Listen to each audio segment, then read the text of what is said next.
There, good morning.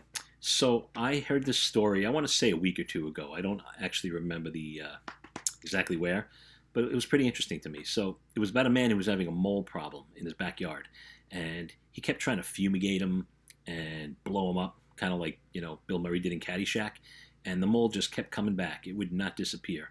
So he got frustrated and he decided I'm going to run down to the hardware store and see if there's something else I can do. So when he got down there, he's looking around the store and he sees a man standing in line with a jacket that says Mole Exterminator. So he went over to him and he said, "Hey, can I ask you a question? I see you're in a mole exterminator. I'm having a mole problem. How do you kill them?" And the man said, "Oh, I don't kill them. I just get rid of the grubs and the mites that they eat. And when I do that, they don't have anything to eat, so they just go away." So what does that say about our lives and the problems we have in our lives, right? We all have problems. We all have things we struggle with.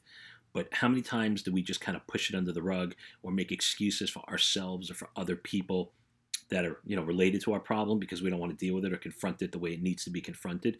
What happens? It goes away temporarily, but it always comes back, right? Like if you don't deal with the root of the problem really doesn't go away. You can poo-poo it, you can push it under the rug, you can ignore it, you can kick it down the road, right? As we say, kick the can, right?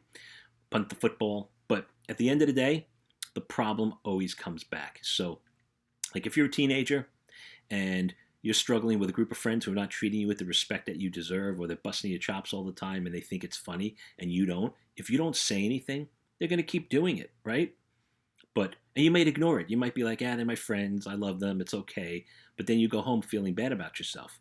But when you say to them, guys, this bothers me, like, do not do this. I don't appreciate it. It's disrespectful and I'm uncomfortable. Hopefully, and I think most cases, they're going to listen to you. They probably didn't realize how you're feeling, right? And once they know that, they're going to stop and the problem's solved.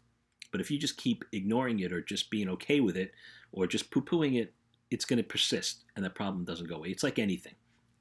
Anything we deal with in life, relationships with our spouses, relationships with our own physical health, our own mental health.